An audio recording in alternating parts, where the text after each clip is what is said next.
கர்த்தருடைய பரிசுத்த நாமத்துக்கு மகிமையுண்டாவதாக. உங்கள் யாவரையும் சந்திப்பதில் மிகுந்த சந்தோஷம். தானியேலின் புஸ்தகம் 5ஆம் அதிகாரம் 1ஆம் வசனம். பெல்சாசார் என்னும் ராஜா தன் பிரபுக்களில் 1000 பேருக்கு ஒரு பெரிய விருந்து செய்து அந்த 1000 பேருக்கு முன்பாக திராட்சரசம் குடித்தான்.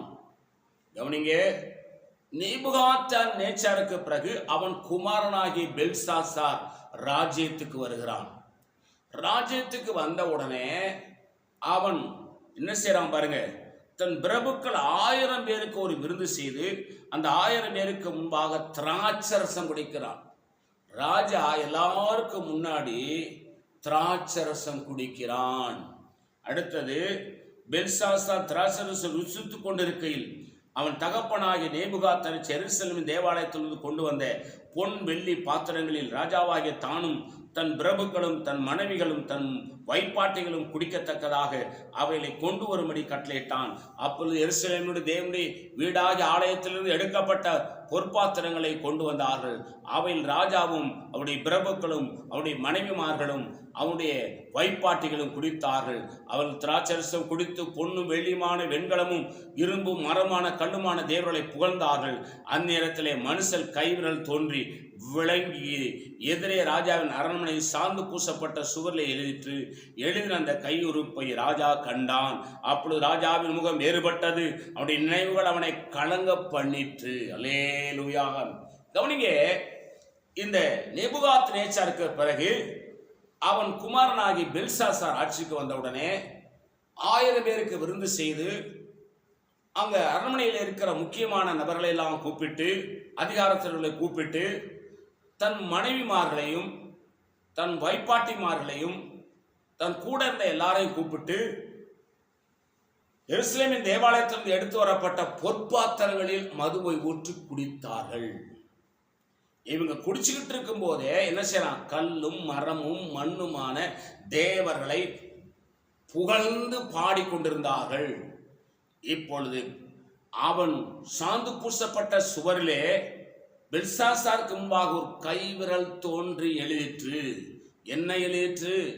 மெனே மெனே தெக்கே உப்பாசின் என்று எழுதப்பட்டது. தேவன் உன் ராஜ்யத்துக்கு முடிவை உண்டாக்கினார். லேலுயா. பொற்பாத்திரம், எருசலேமின் தேவாலயத்திலிருந்து எடுத்து வந்த பொற்பாத்திரம், அதை மதுவை ஊற்றி பெல்சாசார் குடித்தான். லேலுயா. அவன் தேவனை புகழவில்லை, கல்லும் மரமும் வெண்கலமுமான தேவர்களை வணங்கி அதை புகழ்ந்தான்.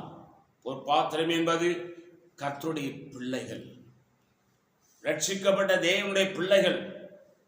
உங்களை என்னை யார் தொட்டாலும் அவன் கெட்டான்.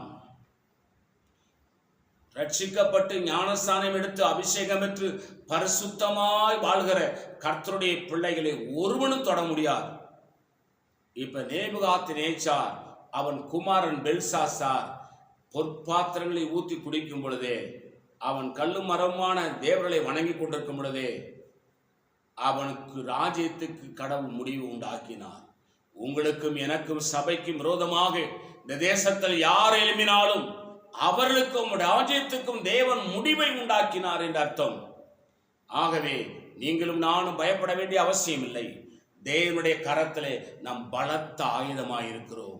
நீங்களும் நானும் தேவனுடைய கரத்திலே பொற்பாத்திரங்களாக இருக்கிறோம். உங்களையும் என்னையும் ஒருவனும் தொட முடியாது. உன்னை தொடுகிறவன் என் கருவிழியை தொடுகிறான். உனக்கு விரோதமாய் உருவாக்கப்படும் எந்த ஆயுதமும் வாய்க்காதே போகும்.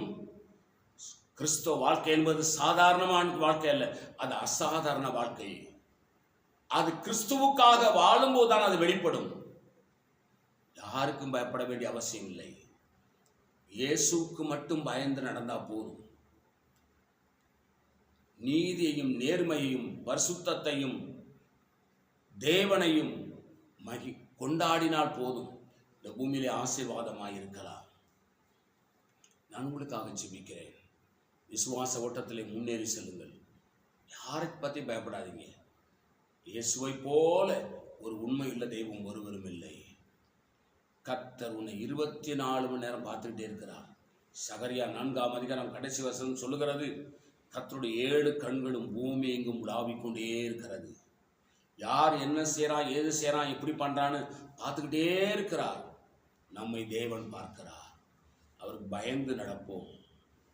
இந்த தேசத்தில் வெற்றி உள்ள ஊழியம் செய்வோம், வெற்றி உள்ள வாழ்க்கை நடத்துவோம்.